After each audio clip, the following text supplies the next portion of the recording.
Hi foodies, how many of you know what is this? What fruit is this? Plumcite or June plum. So here I have some plumcite with the skin on that I got from Trinidad. I had it freezing there for a little bit in my freezer. So I give it a little steam with a little bit of salt. Now if you wish to take the skin off after freezing, you could take the skin off. Or if you have a big fresh one, you could just peel the skin off. I want to taste this. Okay, so this skin is sweet and nice. So if it's sour, you could take it out. It's sweet, it has a nice flavor to it. So I'm going to leave the skin on and let's make some Pomeccythere Anchar. So for my Pomeccythere Anchar, I'm going to toast these spices that I have here. I have here cardamom pod, black pepper, and some cinnamon stick. Here I have some chilies, clove, and that green cardamom pod. Oh, I thought I had it over here. Okay, well, there we go. We have all of them in there. So let me toast this to perfection and powder it. So there you go, all into that lovely pot. And what I'm adding to this is some panchphoron and some nigella seeds. So this is panchphoron, which is 5 different grains you have in here, different spices. I already have some here that I powdered, so I'm going to be using this.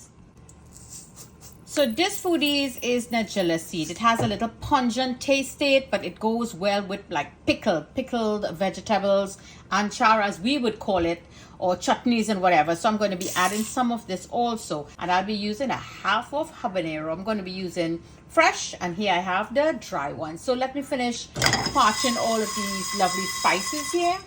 Here I have some fennel seed. This is going to give it a nice minty flavor. Some black mustard seed for heat. 2 cardamom for lovely spice, warm tone into that anchar. And here is a little pungent taste. That is methi seed. So I want to add, my pot is up to heat, a little bit of vegetable oil. And of course, we're going to be using that mustard oil. We all know Granny used mustard oil for all her anchars. So let's infuse that in there. And let that come up to a little heat. Now, my food is in the islands, beautiful island, and in Guyana, that country, Guyana, will know about the anchar masala.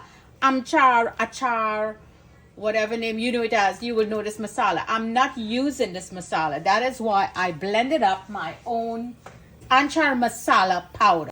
So our heat is coming up very nicely, and this is what we just parched. And foodies, you wouldn't believe how this smells.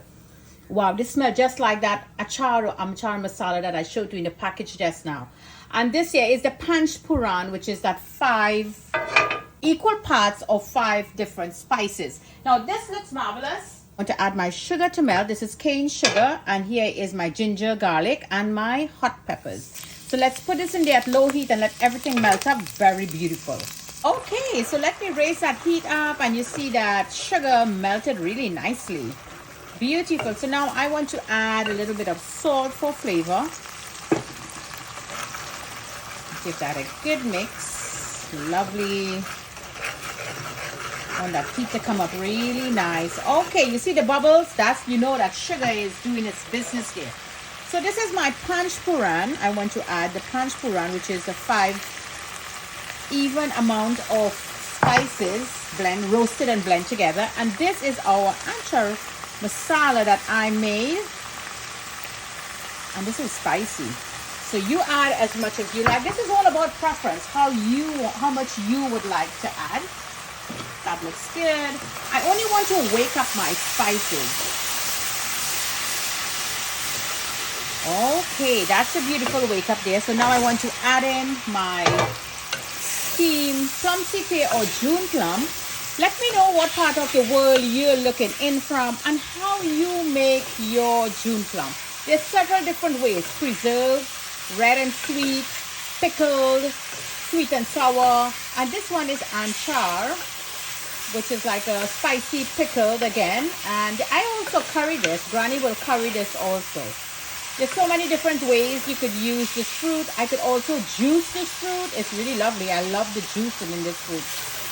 So I just give it a gentle steam. So I want this to be cooked a little bit. So I want this right now.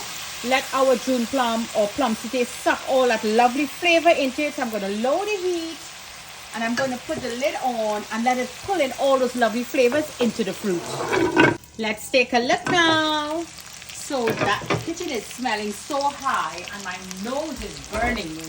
This is how it's done, low and slow. So there you go, all mixed in nice, and all you see in there is just a bunch of oil. That's a good sign. So I want to add a little bit of warm water now in that same bowl I had it in. Put it down again on very low. So what we're doing now, we're just infusing and cooking everything, softening up our June plum or Pomeccythere, and also getting all those lovely flavors that will be boiling, and softening is just going to get into the fruit. Let's take a look now. Okay, low and slow. Look at that. Let's move this. Oh wow, all the liquid is gone, and all you see in there is that mustard oil and that vegetable oil. And there you go, foodies. Feast your eyes, burn your lips, and make you sneeze and drool. Yep, that's right. It makes you have all of those feelings when you dip into this lovely Pomeccythere Achar from Jenny's Walk. Simple and easy to do it using my own spices. Don't forget to like and share this lovely vids with your friends and family. Follow me on Facebook, join me on Instagram, and subscribe to my YouTube channel, Jenny's Walk. Always bringing great flavors to the table. From my kitchen to your kitchen. Happy cooking.